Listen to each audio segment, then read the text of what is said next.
The term Cambion has its roots in folklore and mythology, representing a mysterious and often unsettling figure, the offspring of a human and a demon.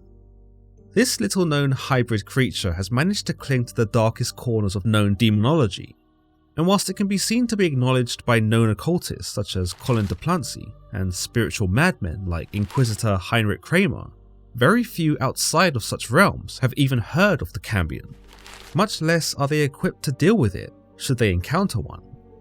The word Cambion was believed to come from the Latin cambiare, thought to mean to exchange, as well as from the Celtic root word cam, meaning crooked or also exchange. This meaning of exchange would lend quite nicely to the concept of Cambion being changelings, that was prevalent as early as the 13th century, in that they exchanged their appearance from one form to another.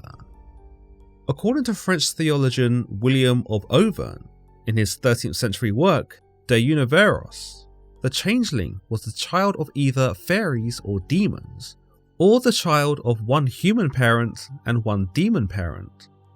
Auvergne's work would coincide with later European mythology that the changeling, or Cambion, were the children of incubi and succubi demons. For those unaware of the incubi and succubi, these were essentially who, as detailed by Inquisitor Heinrich Kramer in his Malleus Maleficarum, were wicked spirits that could not have children of their own. Therefore, the succubus, the female spirit, would seduce men in the middle of the night, steal their semen, and hand it to the incubus. The incubus, the male spirit, would then use that semen to impregnate a mortal woman. The child the woman then gave birth to would thereafter only be half human, a hybrid of mortal and demon, a Cambion. According to Auvergne, these infants could be categorized by their unusually unruly behavior, such as exhibiting particularly precocious behavior, showing signs of deep restlessness, or as Auvergne puts it, those who wail for milk and who cannot be calmed by even 4 nurses working simultaneously. We see the Cambion in one of its earliest appearances in Colin de Plancy's Dictionnaire Infernal, a very famous classification of demons. Of the Cambion, de Plancy tells us a version of the demon that we are already akin to, that involves the little terror being produced with the involvement of an incubus and a succubus. Cambion, children of demons. It is believed that incubus, male demons, can unite with succubus, female demons, and that born of their exchange are hideous children which are called Cambions.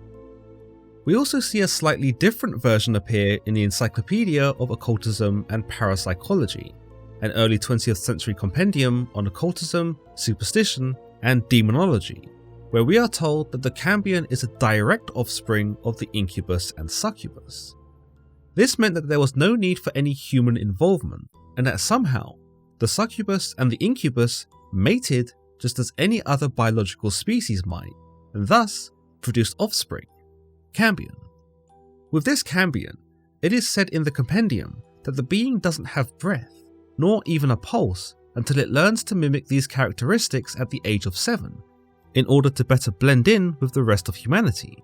In some instances, it would not be uncommon that the infant Cambion, which would look like any other human baby if not for a few defects, would be very heavy, sometimes so cumbersome that not even a horse could carry it.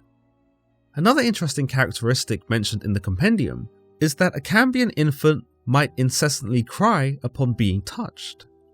In the Middle Ages, the idea of humans giving birth to demons was the subject of some debate, but it wasn't really a widely accepted concept. The most compelling piece of evidence from history that shows people did take the idea seriously was from Heinrich Kramer's Malleus Maleficarum, sometimes known as the Hammer of Witches, considering that this treatise was used by the Inquisition for the detaining, interrogation, and eventual execution of witches and people practicing the occult. In this document, Kramer argued on a serious level that demons, including the incubus and the succubus, were incapable of reproduction, which is why these 2 demons had to steal semen from men and use it on women. Kramer tells us, moreover, to beget a child is the act of a living body, but devils cannot bestow life upon the bodies they assume, because life formally proceeds only from the soul, and the act of generation is the act of the physical organs which have bodily life. Therefore, bodies which are assumed in this way cannot either beget or bear. As specified earlier, because of the incubi and succubi's inability to create life on their own, in contradiction to the Encyclopedia of Occultism and Parapsychology, the way in which these demons go about creating their Cambion offspring is quite long-winded. As Kramer tells us, the succubus seduces the human man to acquire a sample of his sperm. After this, the succubus will hand the seed over to the incubus, who then corrupts and strengthens the seed, thus making it demonic. After this, the incubus then seduces a human female and impregnates her with the tainted seed. Kramer notes, "Yet it may be said that these devils assume a body not in order that they may bestow life upon it, but that they may by the means of this body preserve human semen, and pass the semen onto another body." By this logic presented to us by William of Auvergne, Colin de Plancy and Heinrich Kramer, there is an idea that there were and are Cambion living on the earth, as a product of their mothers being impregnated by the corrupted seed, as delivered by the incubus. With this idea, Cambion might walk among us today as seemingly normal human individuals, but considering their conception, it would indicate that these people would be evil by nature. They are part demonic after all, and based on Auvergne's observations of the infant Cambion, they were prone to cry, were generally precocious, and couldn't be calmed by even 4 nurses at a time. To me, this pretty much sounds like any infant, just unruly, obnoxious, and so unable to do anything for themselves that screaming is the only avenue they have in order to get what they need. So just because a child seems aggressive, vocal, or otherwise expressive in terms of crying, it isn't necessarily an indication that they are Cambion, although I'm sure the demonologists we've mentioned would have their own opinion. Realistically, if Cambion were a real concept, then it would be impossible to determine who was and who wasn't, because human nature and behaviour is multifaceted. I've seen some ideas that the Cambion, again assuming they're real, possess extraordinary features, including little horns, tails, or even wings, but as we know, this cannot possibly be true, because no one has those characteristics.